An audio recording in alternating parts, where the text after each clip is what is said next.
It takes hard work, hard science, and hardcore commitment to change the world.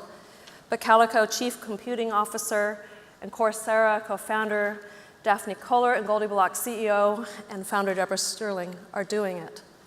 These technologists turned entrepreneurs and executives are working on empowering people to meet their potential. Both were named as presidential ambassadors for global entrepreneurship by President Obama. They'll share their journeys tonight, how they got started, how they got interested in engineering and computer science, what their companies were, how they scaled them, what it's like being an entrepreneur and executive in the Valley today, and including as a woman, and what's next. What are they focusing on to help expand the frontiers of bodies and minds? It's my pleasure now to introduce our two speakers by sharing some numbers. 5,519, the number of Kickstarter backers that enabled GoldieBlox to go into production. 1 million plus GoldieBlox toys sold to date to kids around the world. 100 million, the number of viewers of GoldieBlox's free Super Bowl commercial. 2015, the year inducted by President Obama as a presidential ambassador for global entrepreneurship. And last but not least, 2, the number of marathons that she's completed. Please join me in giving a very warm welcome to GoldieBlox co-founder and CEO, Debbie Sterling. We're glad to have you here. Welcome. Thank you. And for our next speaker, the first number is 29 million, the number of registered learners on Coursera. That's right, the company she co-founded. 32, the number of PhD students she supervised as a professor at Stanford. 2012, the year named by Time Magazine as one of the 100 most influential people. 17, the age she finished college. 62, the number of countries visited. Please join me in giving a warm welcome to Coursera co-founder and Calico Chief Computing Officer, Daphne Koller. We're glad to have you here, Daphne. Well, I can see that you have a lot of fans in the audience, and for good reason. Hi, everyone. This is a dazzling duo here to be talking, true Wonder Women in their own arenas of expertise and experience. I'd like to start our conversation by asking both of you to reflect on your childhood. When you were young, what kinds of things piqued your interest? And how and when did you really kind of get the idea, the inkling that science or engineering might be of interest to you? Daphne, why don't we start with you? Sure. I'm afraid to say that I have been a geek since my early childhood. I loved books. I loved reading. My dad used to go on trips abroad and bring me math workbooks as a gift.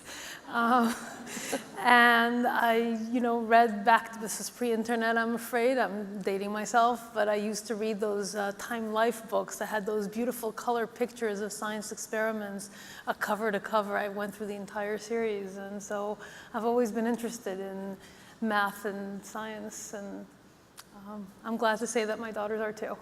Fantastic. We're glad that you have one of your two daughters here tonight, so Hi, special Maya. welcome to her. Great. Debbie, how about you?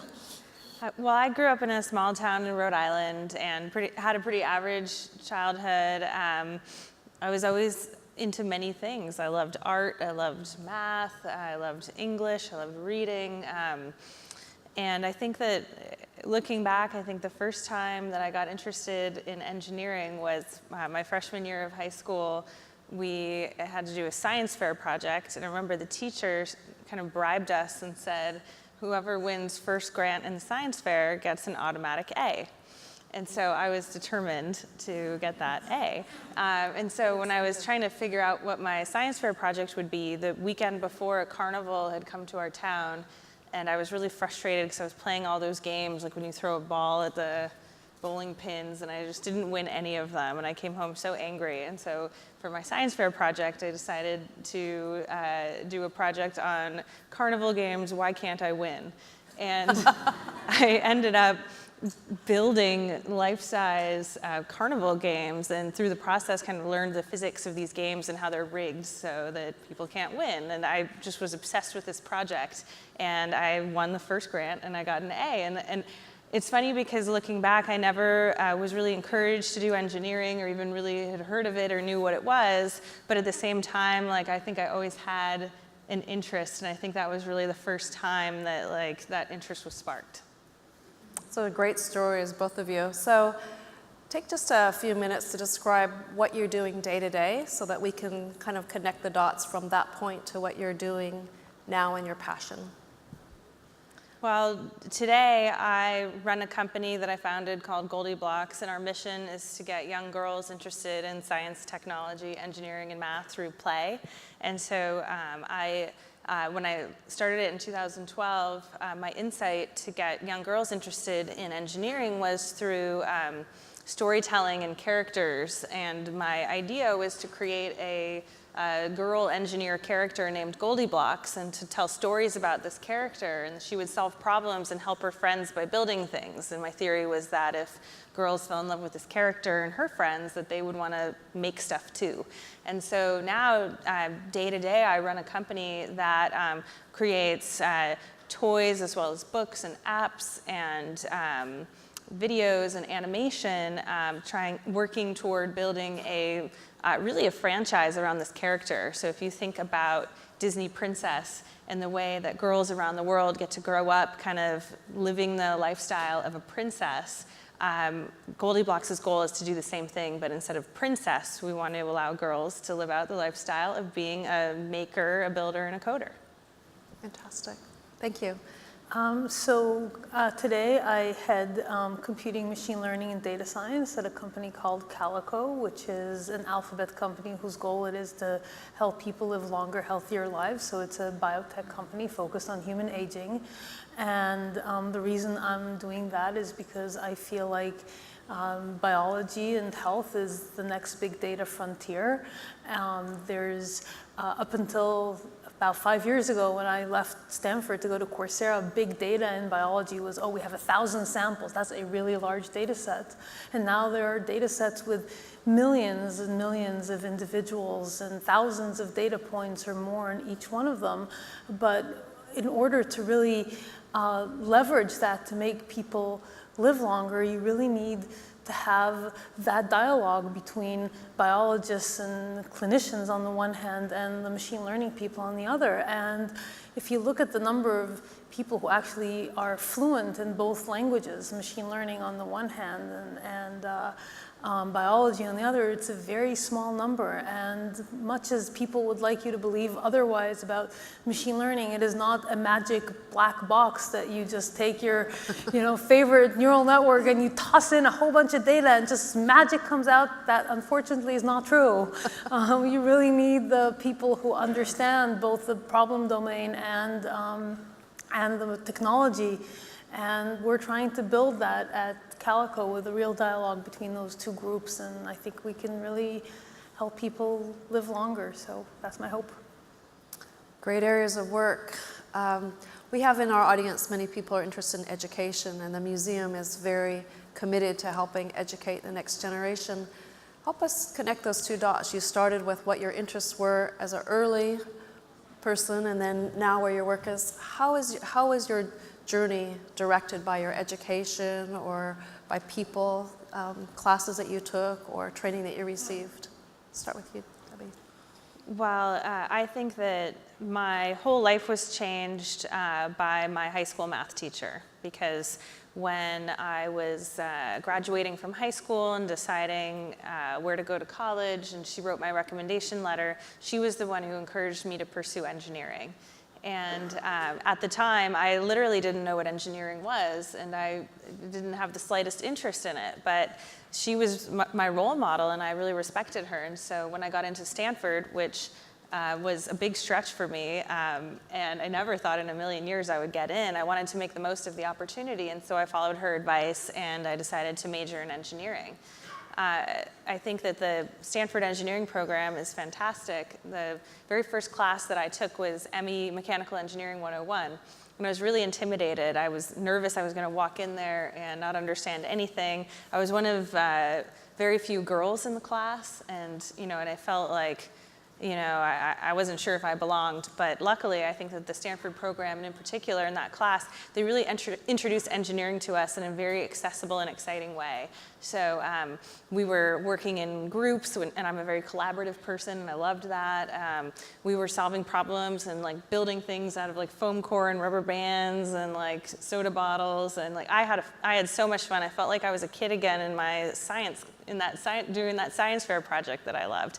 And so I think that when I decided to start GoldieBlox, I knew instantly that it was my true passion, because I wanted to give that discovery and joy of engineering that once I finally understood what it was in that first engineering class at Stanford, I thought, how great would it be if I could deliver that to young girls in their K through 12 education. If they could find that spark much earlier than I did, then they would get such a head start to be successful and hopefully kind of build that interest in those skills, because we desperately need more girls and women in engineering and tech. Absolutely.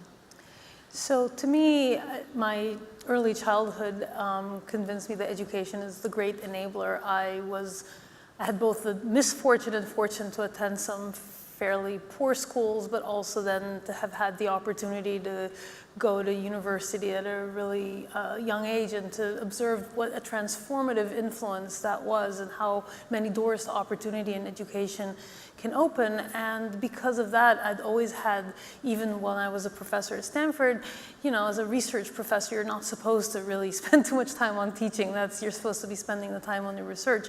But I'd always kind of had that as a sort of little secret habit that I really cared a lot about education, and I set up a bunch of programs at Stanford, including a research internship program for undergraduates and a new undergraduate major, and things that were kind of a side interest almost.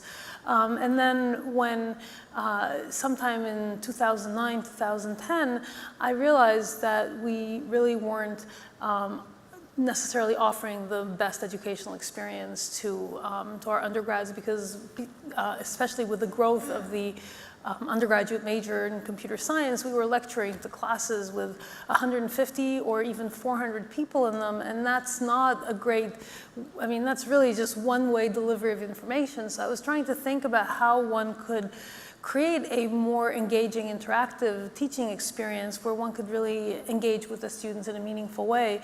And in some ways I came up, I wasn't the first, but I didn't know that at the time, with the concept of the flipped classroom, where you would create this online resource that one could use for the students to get the basic content delivery, and then use the classroom time for that more interactive engagement. And at that point, once we saw that the online experience was actually pretty good, it was like, well, why offer it only to Stanford students? Why not make it available to the very, very many people, in fact, the vast majority of humanity, that will never have the opportunity to attend an institution like Stanford?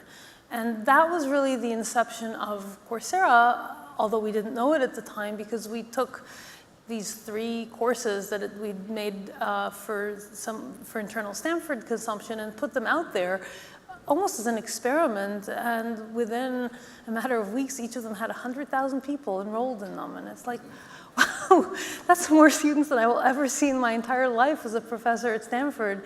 And that was not something that I could just sort of leave behind and say, well, that was a fun experiment, I'm gonna go write some more papers. And so that was really the turning point that led me to take a leave of absence from Stanford and really try and make the world a better place by education. So I'd like to talk more with both of you about that catalyst to starting your first company, and follow on with what you were just talking about, Daphne. There's a big decision. You're a professor, you have your teaching, your research. What was the kind of final point that you said, I'm going to do this? How did you decide to take the plunge? And then also talk about your co-founders, the other essential team that you joined to create Coursera. So I think the catalyst was those 100,000 learners per course, and the fact that it wasn't just the number, it was the fact that these were people from every country. I mean, there were 140 some countries in that first cohort. Every age group, there were kids as young as 13 and people as old as in their 80s, and every walk of life, and people with, in many cases, socioeconomic status that just would never let them attend, in some cases, any university, far less a prestigious institution like Stanford. And so, on the one hand, there was this amazing opportunity, I would say a once-in-a-lifetime opportunity.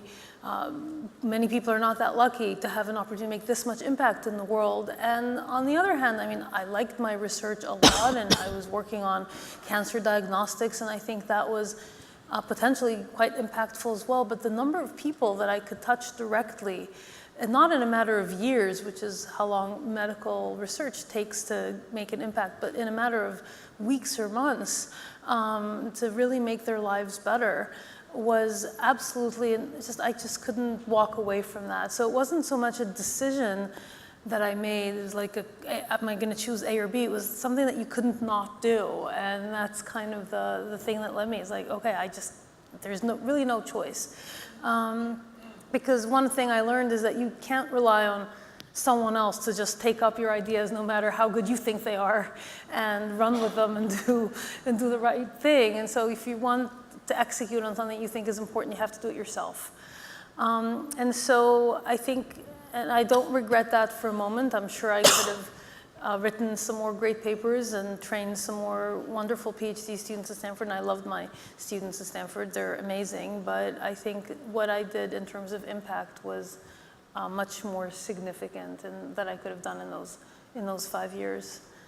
So I wish everyone the luck of having that kind of opportunity to really change the world. It's a great wish for us. Debbie, you talked about your passion for this discovery of engineering for yourself. What led to the actual founding of your company? Well, the first kind of breakthrough happened about 7 years after I graduated from Stanford. I had kind of a circuitous career path, doing everything from marketing to branding to volunteer work in India, and I was just sort of searching, trying to figure out what I'm supposed to do on this planet.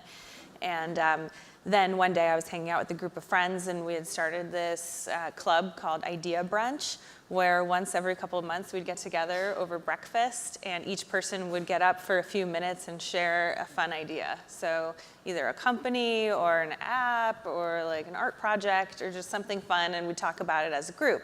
And in that Idea Brunch, my friend Christy, who also studied engineering with me at Stanford, got up and just talked about how fed up she was that there were so few women in engineering, and she attributed her early interest in engineering to playing with her older brother's construction toys. And she said, you know, those toys got me tinkering, they got me building. I always knew I wanted to be an engineer because I played with those toys, but why were they my brother's toys? And so her idea at Idea Brunch was engineering toys for girls. And in that moment, it was just so clear to me. I knew instantly that that was what I was born to do. And I became obsessed with it ever since. And the next morning, so at the time I was working at a full-time job at a jewelry company.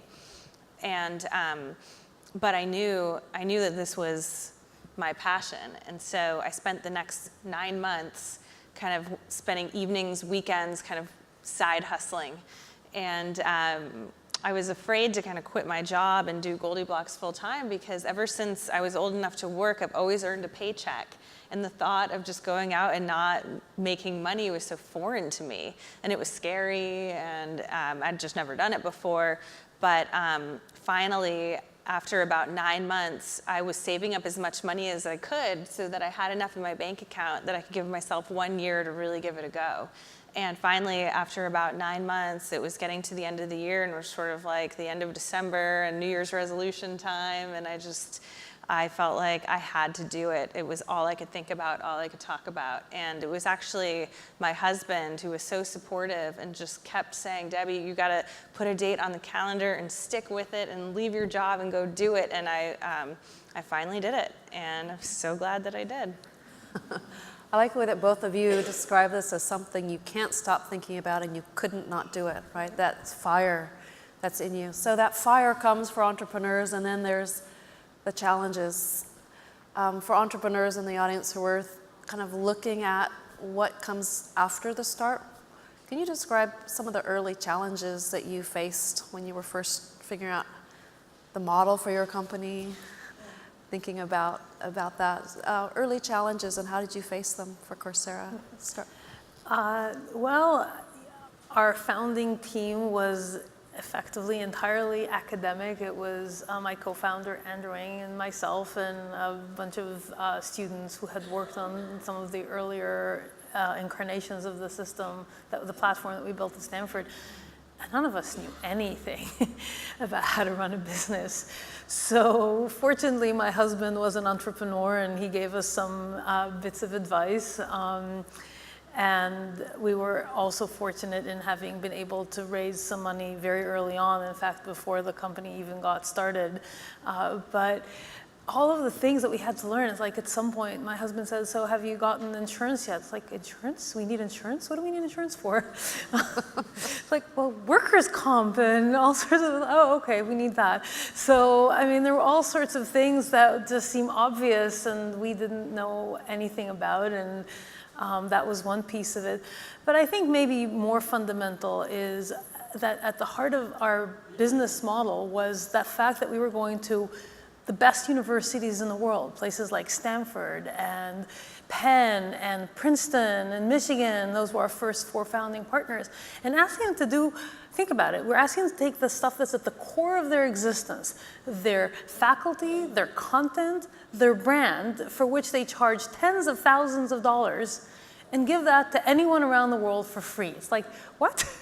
You've got to be kidding me. I mean, it was kind of like an inconceivable idea for most of them. And there was a lot of angst, as you might imagine, on the part of university administration, on the part of the faculty. And like, why should we do this? What's in it for us? And coming up with that compelling case that combined both the social mission aspect of it, which we felt very strongly about, but also fundamentally, there was a pragmatic reason for doing this, and coming up with that message of, for instance, this will give you huge visibility and attract a lot of amazing students that might not have heard about your institution, prestigious as it might be, was a compelling message. And so that helped us get some of them on board. But I think it was a combination of, I would say, sort of the positive incentives on the one hand and fear on the other, because when they saw that the digital revolution was in fact coming and was likely to hit education in similar ways perhaps than it had hit journalism and other content areas, it's like, well, you could either be on this train or it can fly by and you can remain on the platform watching it. And which would you like to be? Would you like to be leading or following? And I think that combination of there is something in it that really will help you, and do you want to be setting the course or not? And that really helped us overcome some of that earlier resistance. Great, thank you. Early challenges and how you face those down.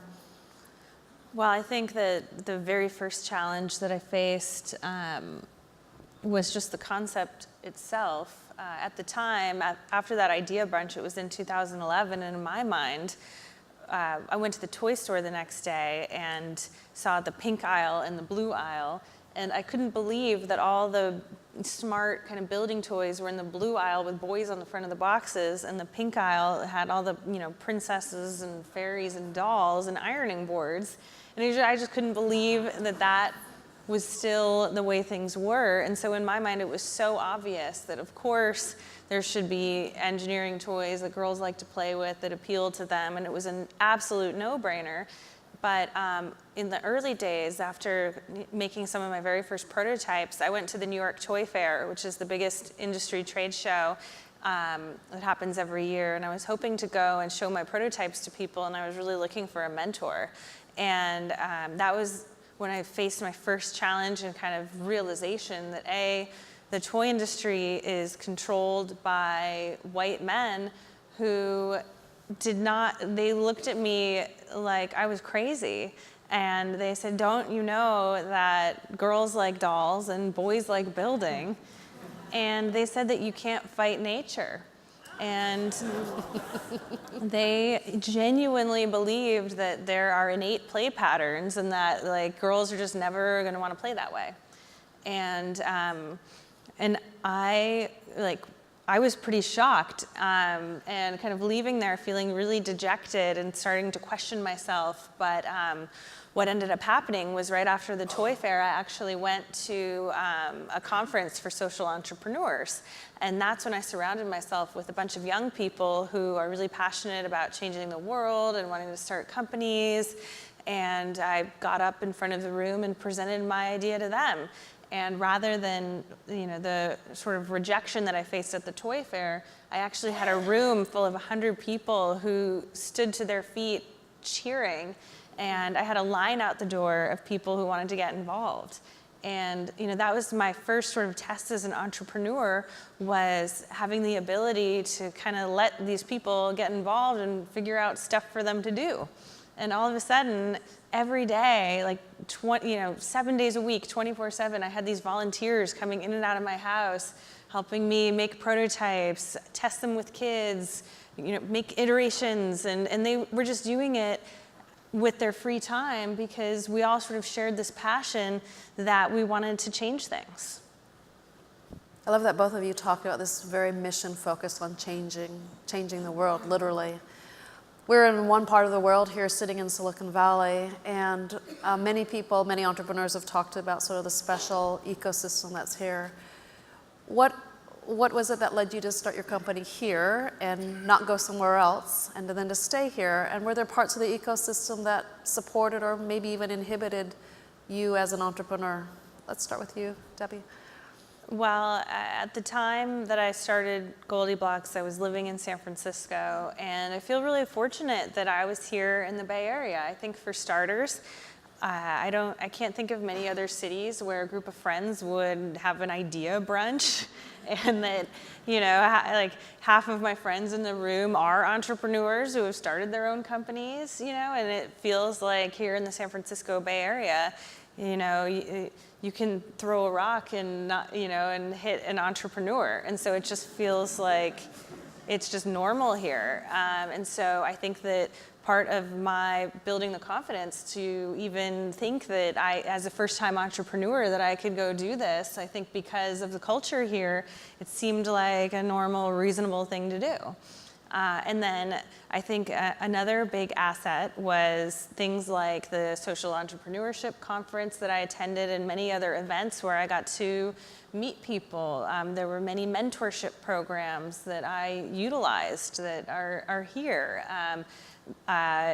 Many investors and startup advisors and other people that, all along the way. Now, I think now GoldieBlox is about 5 years old, but just access to other entrepreneurs who have companies that I can meet with, and nothing replaces being able to sit down with another CEO of a startup and share war stories and get tips and tricks and that sort of thing. So I think it's really the best place in the world to start a company. Great. Yeah, I can echo a lot of what Debbie said. I too was living here in the Bay Area, and a lot of our founding team came from Stanford University, and I think in many ways that's what makes the Silicon Valley what it is that proximity to the amazing talent that comes out of those great universities, Stanford, Berkeley, and some of the other ones that are a little further out. And it's just an amazing place to recruit talent and young people who come out with this amazing commitment to doing something that is both innovative on the one hand and transformative on the other. And it comes back again to as a testament to the power of education. And I think the fact that we were so deeply embedded within the local ecosystem, first on the Stanford side, and the network of connections that we had with some of our wonderful colleagues at Stanford University. And then on the other side, the broader ecosystem of entrepreneurs and investors and so on. It would have been, I think, quite challenging to start Coursera anywhere else. So we're very lucky to be able to be here. I'd like to talk to you about kind of scaling up. You experienced this rapid growth. Start with you, Daphne, of all these viewers, and so you have this challenge of scaling and figuring out what. Talked about that transition from startup, scaling, building, and that role of becoming an executive during that time of incredible growth. Yeah, no, that was definitely a challenge. We started out with this homegrown platform that was written at Stanford University literally in 6 weeks. So we decided in the middle of August of 2011 that we were going to do this experiment, and the plan was to launch the courses at the end of September. And so it was 6 weeks of time, and then we realized that we had no idea what kind of traffic we were going to get, but the platform that we had was really built much more, the platform we had at the time that was built at Stanford was really built much more for a few hundred people. And well, we might get more than that. So we ended up having to rewrite that whole platform from scratch. It was 1 grad student and 3 undergraduate students who basically in 6 weeks wrote the platform, but it was really held together with, chewing gum and baling wire. And then I will say, and I'm very proud of well, very proud of them. I had very little to do with the actual work on that, but they deserve a tremendous amount of credit because despite having the unbelievable number of, a couple 100,000 people on the platform, we didn't crash once. But that was a couple 100,000 people, and then we kind of went and we rewrote the platform to be more robust. And but by the following September, so we launched Coursera in January. By the following September, all of a sudden we had 1 million people, which seemed like a lot of people at the time. And there was no way that even that second generation platform, it was literally sort of straining at the seams, and we were starting to get crashes and such. And so we really had to divert all of the engineering resources to building up a brand new platform, which, by the way, we've done twice since then as we went from 1 million to 10 million, from 10 million to 30 million. Each time you need to engineer to a new level of robustness and sophistication. And it was exacerbated by the challenge that we had commensurate growth on the number of university partners. When we made the original set of predictions to the investors of how quickly we were going to grow, we said, well, maybe by the end of 3 years, we might have 12 or maybe as many as 15 university partners. And within, I think September of 2013 or November of 2013 is when we had our 100 partner launch. And the problem with university partners is, as you might imagine, these are some of the world's top universities, and we were international by then. So we had universities at that point, I think, from 5 different continents with 7 different languages. And each university is a snowflake. They are each very, very special to themselves. And they have, and by the way, I love our university partners. They're tremendous. And so when you are re-engineering the platform to be better and more robust, it's one thing if, individual learners kind of complain that you haven't added any new features recently, and, that's not great. But when the president of a major university calls you and says, well, you promised us this feature 3 months ago, and you're way behind, it's like, okay. So that sort of tension between a number of very powerful and valuable partners and really needing to scale and build up while also dealing with all of the incoming requests is I think, an interesting challenge. And it is, I think, one that most two-sided marketplaces have to deal with, but many of the two-sided marketplaces have a lot of partners on both sides. So, if you go on eBay or Amazon, there's lots of buyers and lots of sellers. We didn't have a lot of partners because there aren't that many top universities around the world, and so each one was precious. And so dealing with that ecosystem of not large, but also not so small that you could please every single one of them set of partners was, I think, one of the challenges that we really faced in scaling as quickly as we did. It's a very complex situation. Debbie, describe the growth of GoldieBlox and some of the experiences that you've had in scaling? Well, I mean, the early days, it started in my apartment, just kind of sketching prototypes. And the very first toy prototype that we launched was called GoldieBlox and the Spinning Machine.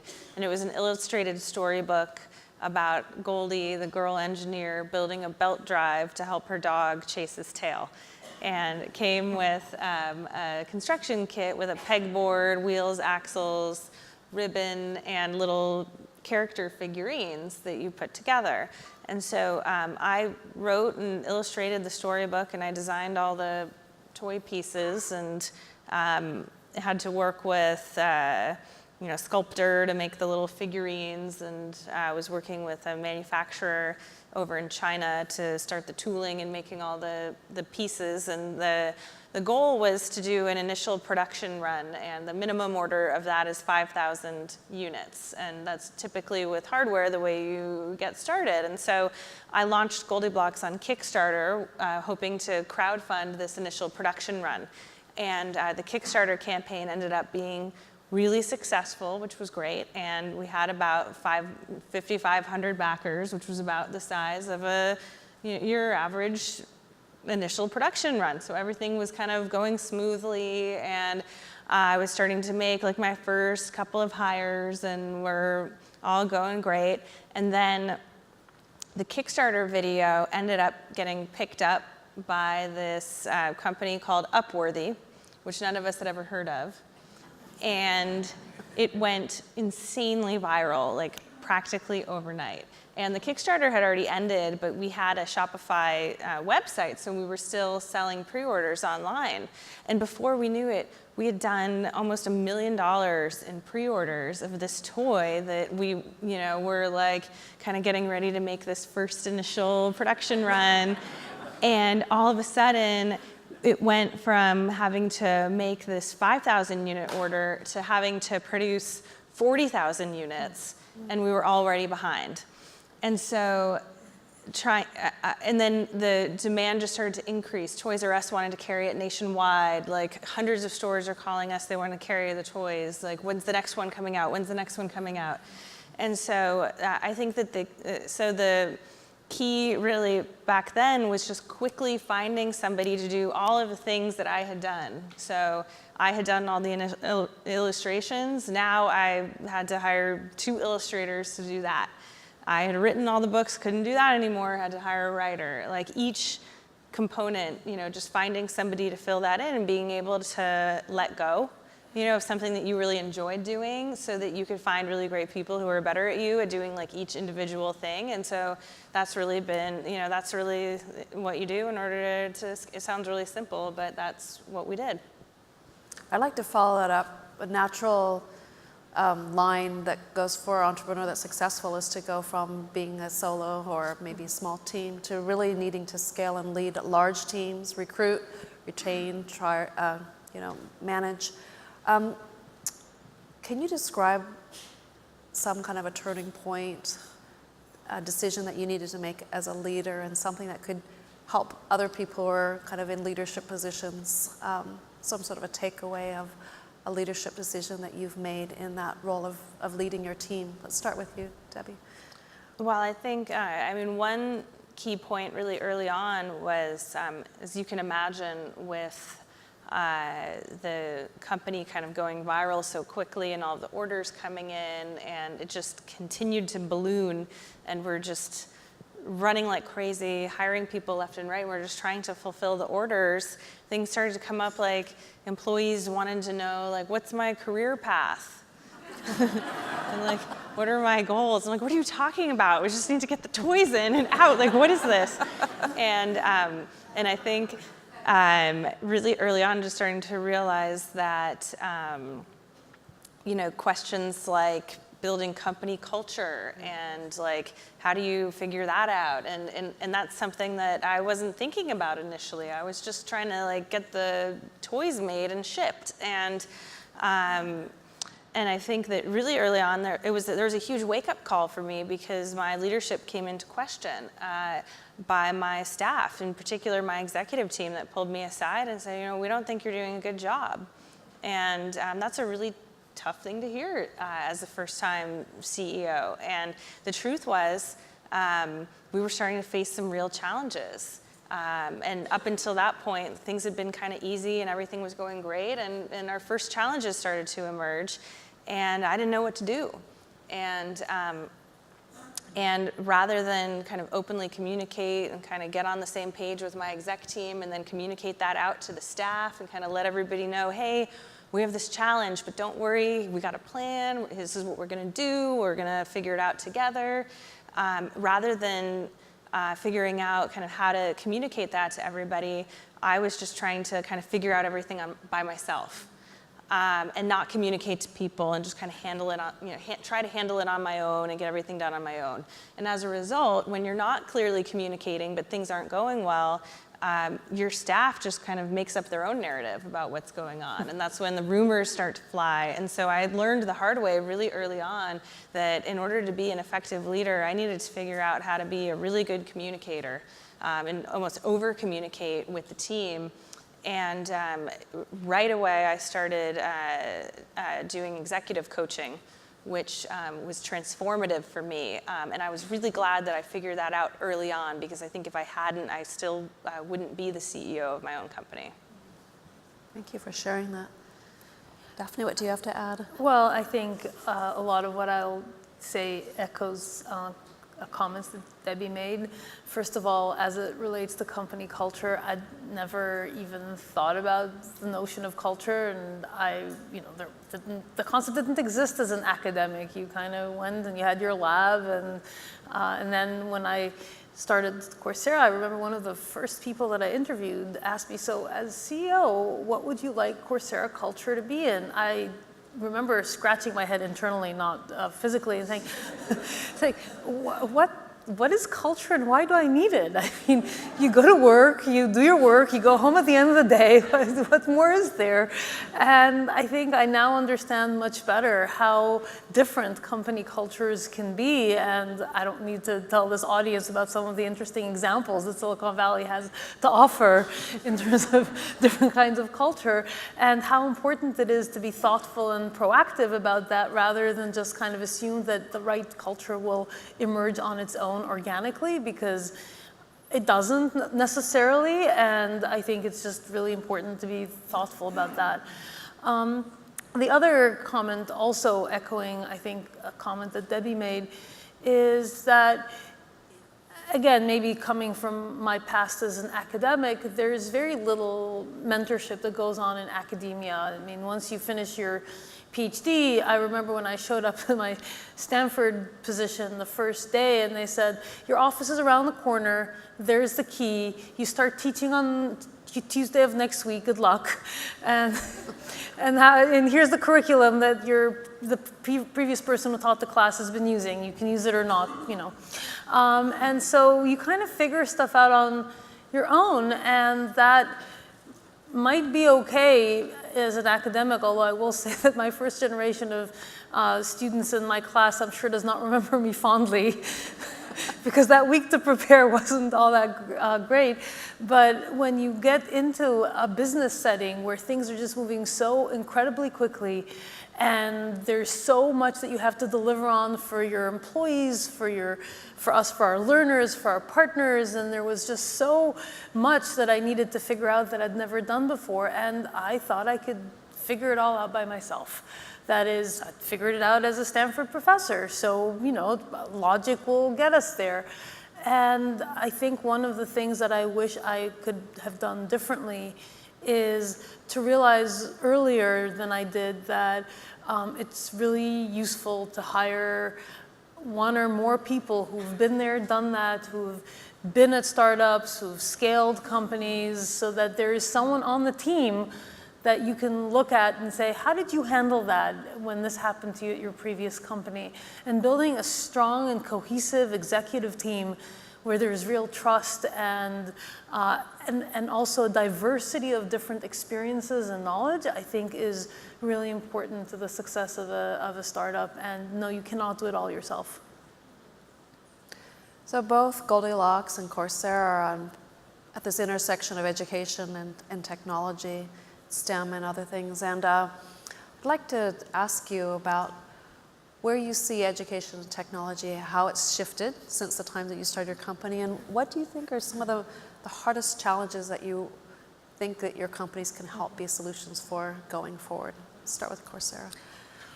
When we started Coursera, I remember going and talking to our first university partners and asking them, so what is your online strategy or your digital strategy? And the response I would get was, our what? People didn't even think about this. It wasn't in anyone's mind. They had been doing business the exact same way for, in some cases, hundreds of years, literally. I don't know if you know this, but if you look at the list of the 25 oldest institutions in the world, there's the Vatican, there's a couple of Swiss banks, and the rest are pretty much universities. So they didn't see a need to change, and it wasn't an easy transformation. But I think one of the things that we were able to do at Coursera was develop the recognition that education, just like everything else, is being transformed by technology. And I think now there isn't a single university that doesn't have a digital strategy. In fact, we went through an interesting transition where initially there was nothing, and then most universities ended up hiring or appointing someone to be their digital strategy officer. And then many of those have now abolished that role, not because they don't need it, but because it just permeates the university, because they realize that the only way to make education what it needs to be in the 21st century is by embedding technology into so many aspects of the educational experience. But if you ask about challenges, I think one that remains is it's not just about the digital experience. Education is, I think, fundamentally a social interaction between one learner and another learner, and between the learner and an inspirational teacher who can really get them to the next level. So how do you combine the best of both worlds? How do you create an educational experience that has that personal connection between people and the inspiration and perseverance that comes with it, while at the same time also leveraging the best that technology has to offer, which would, I think, used correctly, help us solve some of society's most challenging problems. And specifically, if you look at many of the problems that plague developing countries, and it ranges from obvious things like unemployment and malnutrition, through extremism, through premature birth, through anything that you want, even AIDS. You take any country and you stratify by education, and as people become more educated, the problems largely disappear. And so education is not a panacea for everything, but it certainly is a huge upward mobility, not just in terms of socioeconomic status, but in terms of everything else as well. But most countries around the world, sadly, are not as privileged as we are. I mean, yeah, we complain about the quality of the educational system, and some of our schools are not as good as others, but you're talking about countries where there's just not enough capacity there for even the most basic education for a lot of people. And that especially, and I think Debbie will probably refer to that as well, there's a lot of countries where girls just don't get education at all, and less than 40% of girls even get to go to school past the age of 8 or 10. And one of the things that we believe education can do is really, and specifically digital education that is scalable by its nature, can really do is create much more of an equal access to education. And one of the things that I'm proudest of in our journey through Coursera, every week at Friday in the company All Hands, we used to read a learner story. And a lot of those learner stories were from girls and women whose lives had been transformed by access to education. So one of my favorite stories, and then I'll give the floor over to Debbie, is from a woman called Sharmeen, who is a Bangladeshi woman. And she was really distressed by the fact that many of her fellow girls were being sold into indentured servitude to a husband or to an employer, and that's very common in Bangladesh. So she tried to convince some friends to run away with her, and she was successful with one, and they ran off and they started a bakery. But sadly, neither of them knew how to run a business. So the bakery was doing very poorly, and they were about to go under when she discovered the online educational resources that Coursera had to offer. And so she started taking courses. She started taking a microeconomics course from Penn, and then a course from Michigan, and eventually some courses from Wharton. And she learned how to run a business. And ultimately, the bakery was then able to make not a few $100s a month, but a few $1,000s a month, which is enough to support not only her and her friends, but also 5 other women who now have employment and a chance at a better life because they're able to work.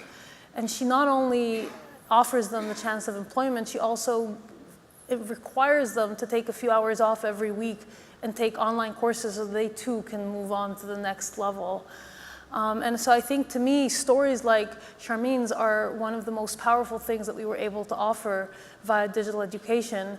And a nice coda to the story is that just about a year and a half ago, I got an email from Sharmeen that says that not only, after her success and having taken those business courses, she decided that she wanted to get a more formal education. So she applied and was admitted to the INSEAD Business School, which is one of the best business schools anywhere in the world. And so now she's doing her MBA at INSEAD. So I think that, to me, is sort of emblematic of what an education and access to education can offer the world. Great stories. Well, I guess I'll start by saying that when I first became really passionate about the idea for GoldieBlox, it was really just because I was annoyed at how few women there were in my engineering classes, and my memories of being one of the only women and kind of being sometimes ridiculed by my male professors or sort of treated poorly by my male classmates. That was something that had always just really bothered me, and I really wanted to change that. And then I think another part of it was that I was seeing my male classmates from my engineering classes going off to becoming the founders of companies like Facebook and PayPal and Palantir and really transforming the world. And that was the other thing that kind of bugged me, because I thought, well, why aren't more women starting these kinds of companies? And so that was initially what fueled my fire. But then as I started to research it more and get more and more deep with GoldieBlox, all of these other statistics started to emerge that were really troubling to me. Like only 14% of engineers in the US are women, and that's a statistic that globally, is still abysmally low. Less than 25% of college grads who are women in STEM fields.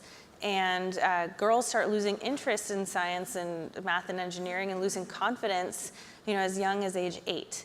And so to me, as I think about the opportunity and what we're really focused on at GoldieBlox and the change that we're trying to make is, one, how do we tackle this problem for both girls and minorities? And I think with GoldieBlox, we're constantly obsessed with, are there different ways to introduce these topics that are really going to engage girls? And we think about that all the time. And then as a result, some of our solutions end up engaging boys as well, which is great. But at least we've checked the box that we're making sure that we're getting girls excited about these subjects too. And I think that because we've made that our goal, we've really come up with some novel and innovative solutions to that we're seeing really great results. And I think one of the biggest solutions to it that we've found is really through role modeling and storytelling and narrative as a way to really entice and engage girls, as well as sort of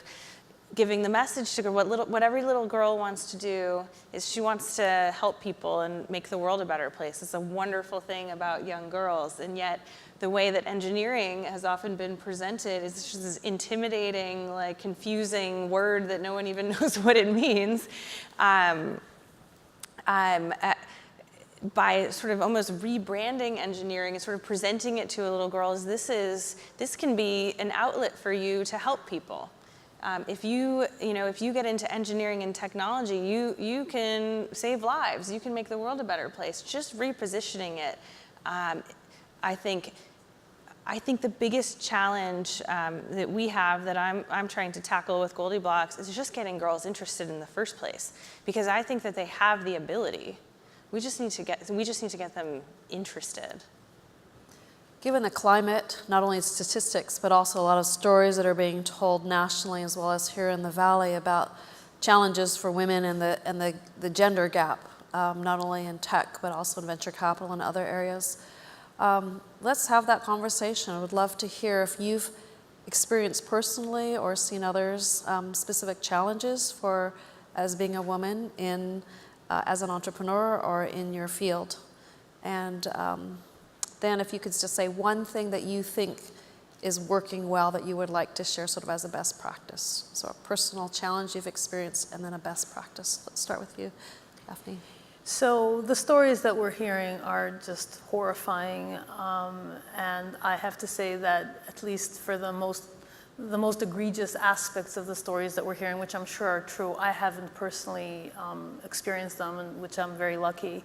But there's definitely a lot of the less overt but still quite clearly present forms of discrimination that occur against women in tech, and I'm sure in other disciplines as well. So it ranges from, I don't know if I should even call it the little things, but for instance, an anecdote that I'll share is I was scheduling a meeting with a CEO of a major company, and the introduction email that was sent clearly identified me as the president and co-founder of Coursera, and then I responded to that nice introduction email and say, I'm really looking forward to meeting you, and James, my assistant, I happen to have a male assistant, will be in touch to schedule logistics. And the response I got back was, Dear Daphne, can you please tell us James's availability for the week of so-and-so?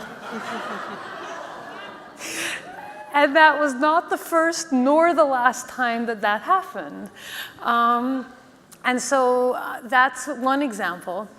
Another common occurrence, which I'm sure many women face, and I've certainly faced, is when you're sitting around at a table with a lot of typically male colleagues, and you're the only woman, and you come out and say something, and the conversation slides by as if you said nothing, and 5 minutes later, amazingly, a man says the exact same thing, only with a male timbre. And people are like, what a great idea, John.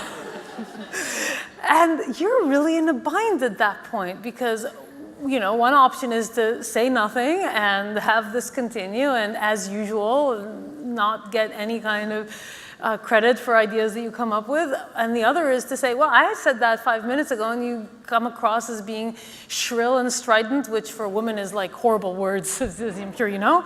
And so what do you do? So there isn't any great answer to either of these events, because it's very hard to navigate between looking overly aggressive, which, as I said, is a horrible thing for a woman to be called, and just being so passive that things just pass you by. So I don't know if I'd call it best practice, but one thing that I've done that I think is somewhat successful, for instance, in this latter context, is to say, thank you, John, for elaborating on my previous point.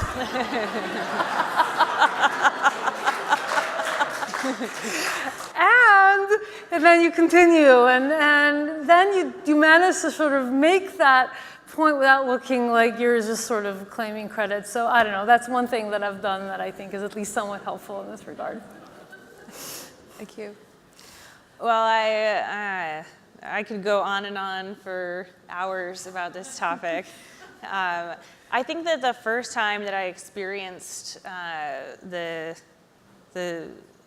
culture, if you will, of this was at Stanford. As soon as I declared engineering as my major, and most of my classes were predominantly male, and there was this culture of kind of intellectual elitism, and this idea of we have to weed out the weakest, and only the highest IQs and prodigies like Daphne belong in here.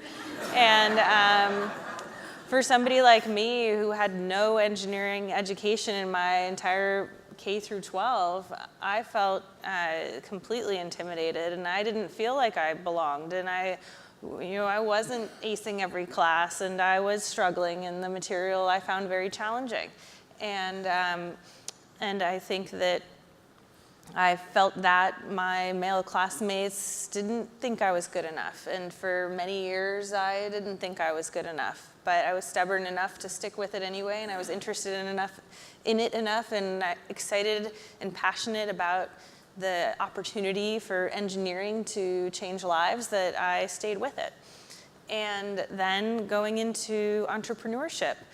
In the early days, I went to many entrepreneurial meetups.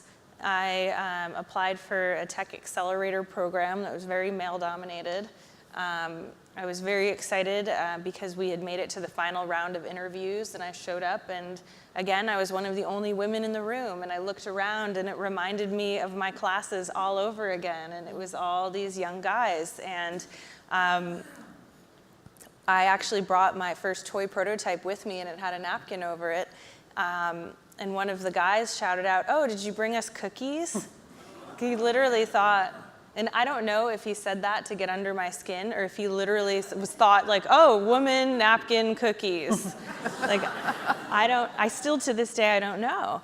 But again, I didn't feel like I belonged there either, and I felt like I was almost laughed out of the room. And I think that I've never worked at a tech company before, but I imagine that there's probably at many of them a similar vibe. And I hate when I go and visit even just middle and high school robotics clubs. I feel that vibe now with kids who are 8 or 9 years old. And how do we change that? How do we change the culture? And I compare it to building company culture, right? And changing company culture, it's really hard. And I think that the only way that, I think that unfortunately this is going to take a lot longer to change than we all want, but I really firmly believe that things like encouraging more girls and women to get into engineering and tech and entrepreneurship, and once you get more of them into the funnel, more of them are going to be on the founding teams of these companies, and they're going to be setting the culture from the beginning. I also think that I'm excited to see in venture capital, which is extremely male-dominated, and private equity, which is even worse, at least now, the very few women who are there are passionate about this, and they're starting their own funds. They're getting more vocal about it, and they're trying to make a point to invest in companies with female founders or encourage companies to have women on their boards. And I think that all of this is what it takes, in addition to just the work that I'm doing and just really trying to inspire this next generation coming up, so that it's not so one-sided.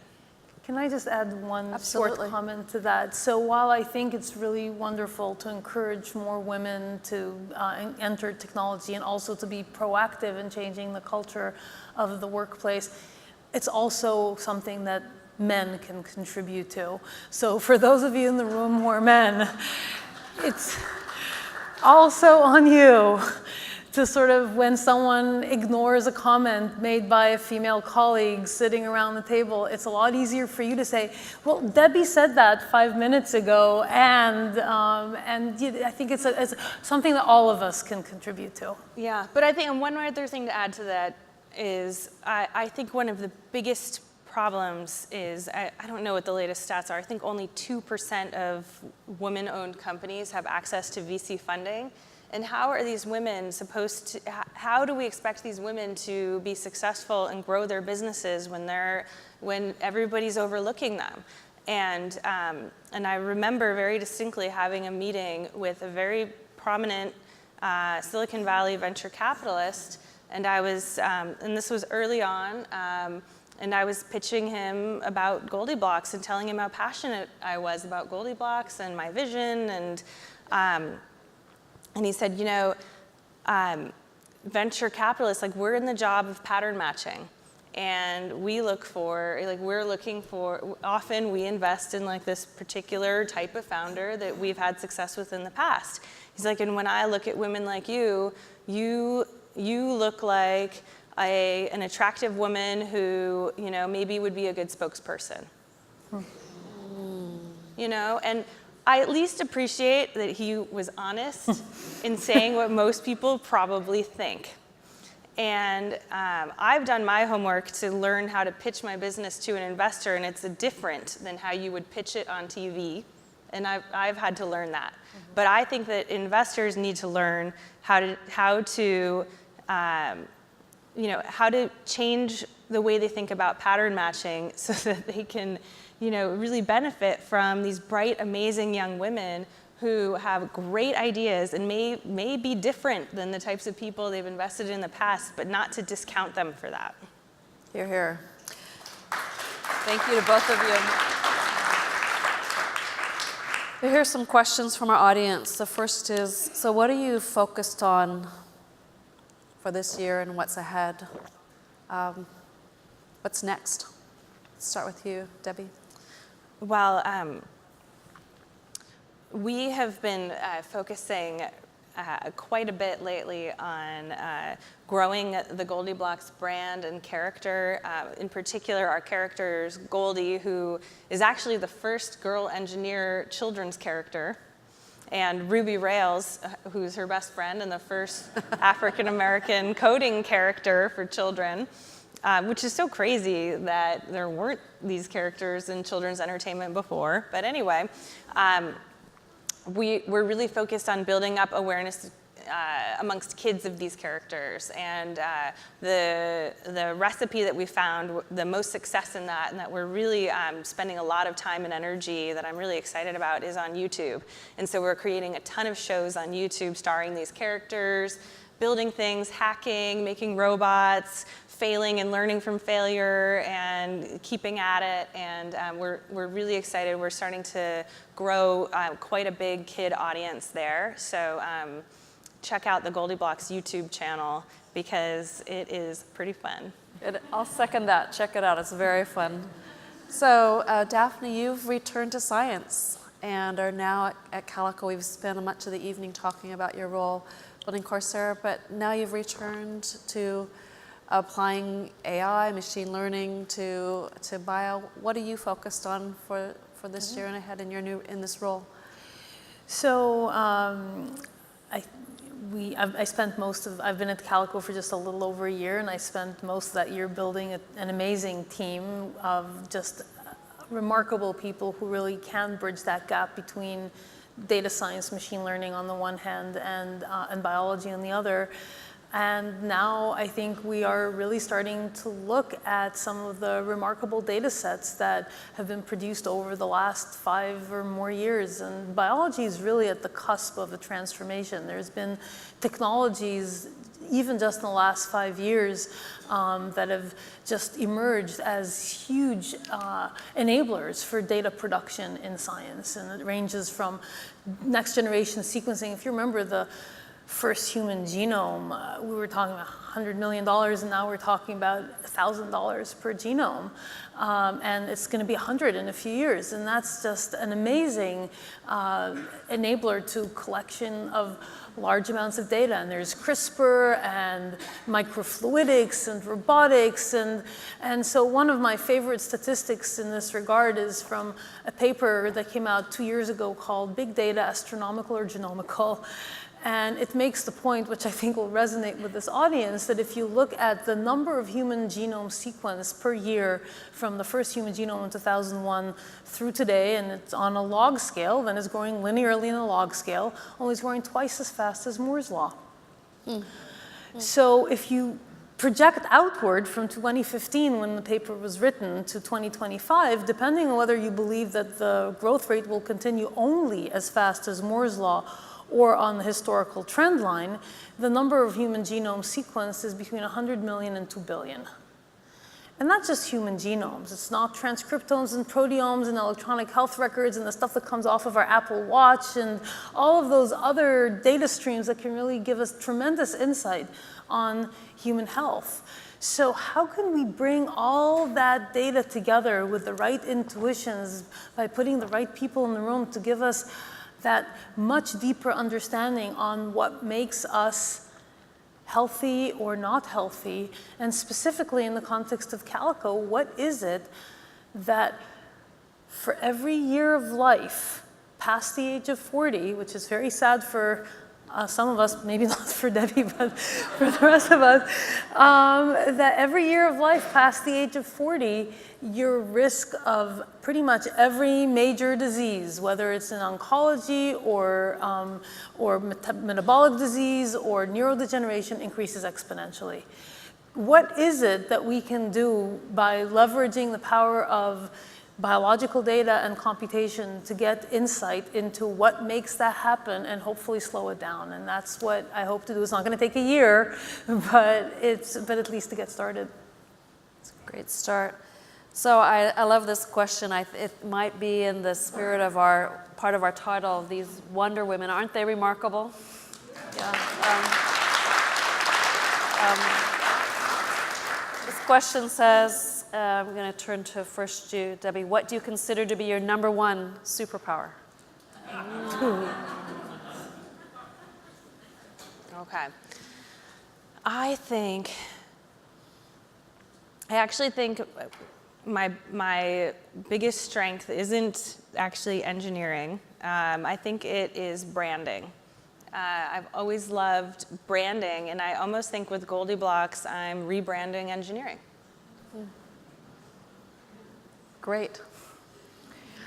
Superpower. I don't know if it counts as a superpower, but it's the willingness to set really aspirational goals that I think probably can't be reached, but are really good to aim at, and then have the grit and perseverance to just keep working at it, regardless of the challenges, to see how far we can get.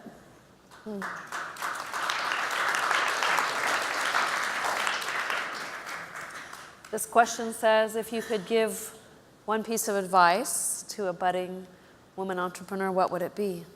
And as it happens, I asked you that very question earlier and asked you to write one word on this piece of paper, which we're going to reveal at this moment. This wasn't a plant, this question. Debbie, can you share with us what your word is and a story about why this word? Okay. Hustle. Okay, well,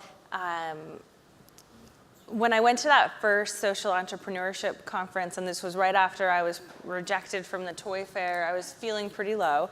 And one of the things that I learned at that conference was the concept of creating your own luck.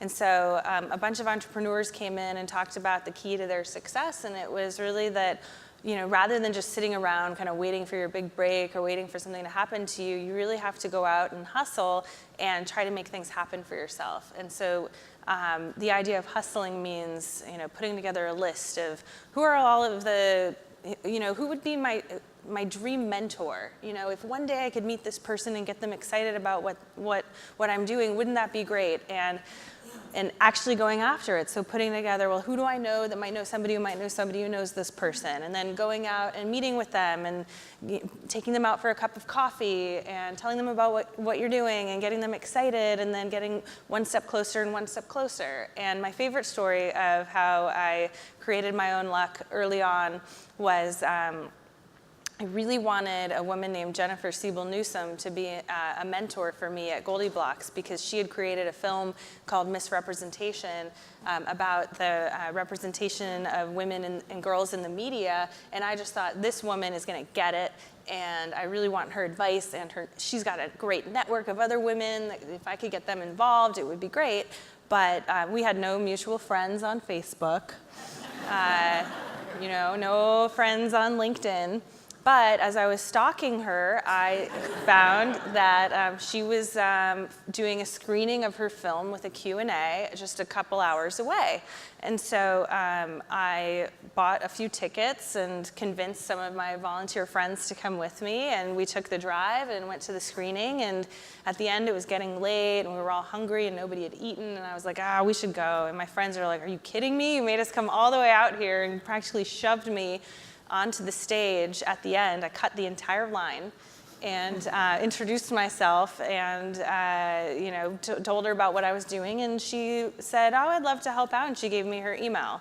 And sure enough, about a month later, we got together, we had coffee, and she ended up becoming very involved when I first launched our Kickstarter and spread it around. And so, you know, that was just kind of one example of hundreds and hundreds of people that I have hustled with, and you've got to meet maybe 100 people, and maybe, you know, a few of them will get really passionate and excited and end up becoming your mentor, your ambassador. But that's the kind of hustle that it takes to, you know, to really have major success. So that's my story. Hustle. Hustle.